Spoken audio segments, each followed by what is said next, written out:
Good morning class. आज हम discuss करेंगे change of state of matter. Matter की जो 3 स्टेट्स होती है, सॉलिड, लिक्विड, गैस, इन तीनों स्टेट्स की इंटर कन्वर्जन को हम डिस्कस करेंगे। कहने का मतलब ये है कि अगर आप सॉलिड को लिक्विड में कन्वर्ट करना चाहो, या लिक्विड को गैस में कन्वर्ट करना चाहो, या सॉलिड को डायरेक्टली गैस में कन्वर्ट करना चाहो, तो टेम्परेचर और प्रेशर में मुझे क्या चेंज लाना पड़ेगा, आज हम उसके बारे में डिस्कस करेंगे।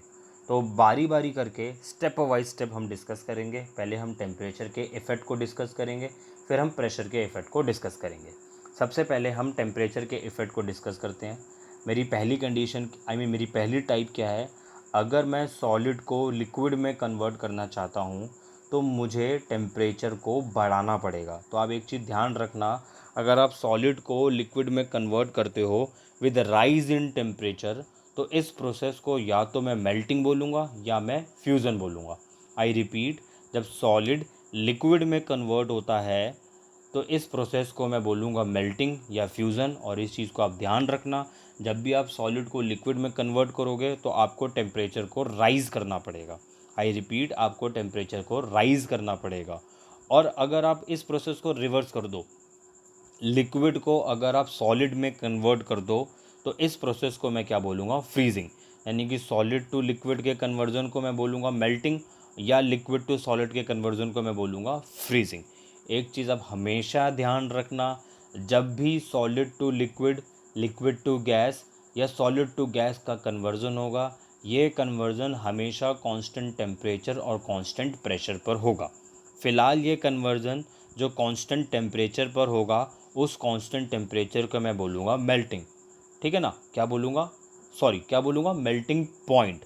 ठीक है ना, जिस कांस्टेंट टेम्परेचर पे सॉलिड लिक्विड में कन्वर्ट होगा, उस कांस्टेंट टेम्परेचर को मैं बोलूँगा मेल्टिंग पॉइंट। प्लीज़ मैं आपसे रिक्वेस्ट करता हूँ, मेल्टिंग पॉइंट के डेफिनेशन को लेके आप कंफ्यूज मत होना। मैं इस टॉपिक को अच्छे से क्लियर करूँगा इस वीडियो के अंदर। ठीक है, मैंने आपको क्या बोला, जब भी कोई स्टेट इंटर कन्वर्ट होगी, सॉलिड लिक्विड में कन्वर्ट होगी, तो ये प्रोसेस हमेशा कांस्टेंट टेम्परेचर और कांस्टेंट प्रेशर पर होगा। फ़िलहाल यहाँ पे कांस्टेंट टेम्परेचर होगा मेल्टिंग पॉइंट। अलग अलग सॉलिड अलग अलग टेम्परेचर पर मेल्ट करेगा। और कांस्टेंट प्रेशर क्या होगा, क्योंकि ये प्रोसेस मेरे नॉर्मल एटमॉस्फेयर में होता है। ये प्रोसेस आप अपनी लैब में करते हो या लैब के बाहर करते हो। और जो कांस्टेंट प्रेशर जो हम एक्सपीरियंस करते हैं, वो कांस्टेंट प्रेशर आपका बेसिकली क्या होता है, एटमॉस्फेरिक प्रेशर होता है, और वो होता है 1 एटमॉस्फेयर। ठीक है ना, तो ध्यान रखना, जब भी सॉलिड लिक्विड के अंदर कन्वर्ट होगा तो वो कांस्टेंट टेम्परेचर मतलब मेल्टिंग पॉइंट और कांस्टेंट प्रेशर मतलब 1 एटमॉस्फेयर में ही कन्वर्ट होता है। अब हम मेल्टिंग पॉइंट के बारे में बात करते हैं। मेल्टिंग पॉइंट क्या होता है, ऐसा टेम्परेचर जिस पे सॉलिड लिक्विड में कन्वर्ट होना शुरू हो जाता है, उसे हम बोलते हैं मेल्टिंग पॉइंट। आई रिपीट, ऐसा टेम्परेचर जिसमें सॉलिड लिक्विड में कन्वर्ट होना शुरू हो जाता है, उसे हम बोलते हैं मेल्टिंग पॉइंट।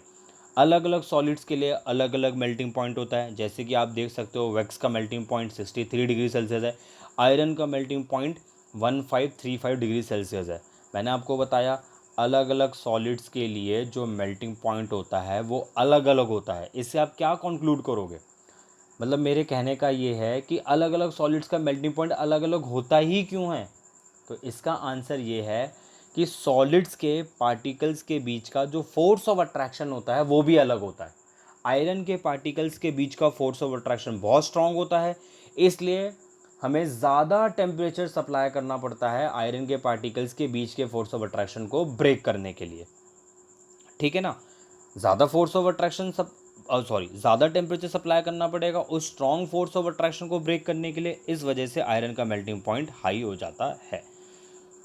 ठीक है ना, तो मेल्टिंग पॉइंट से मैं क्या कंक्लूड करूंगा, अगर जिस भी सब्सटेंस का मेल्टिंग पॉइंट हाई होगा तो उसके पार्टिकल्स के बीच का फोर्स ऑफ अट्रैक्शन भी क्या हो जाएगा, हाई हो जाएगा। ठीक है ना, thank you, please be safe. कोई भी क्वेरी हो आप डायरेक्टली मुझे कॉल करके पूछना। Thank you.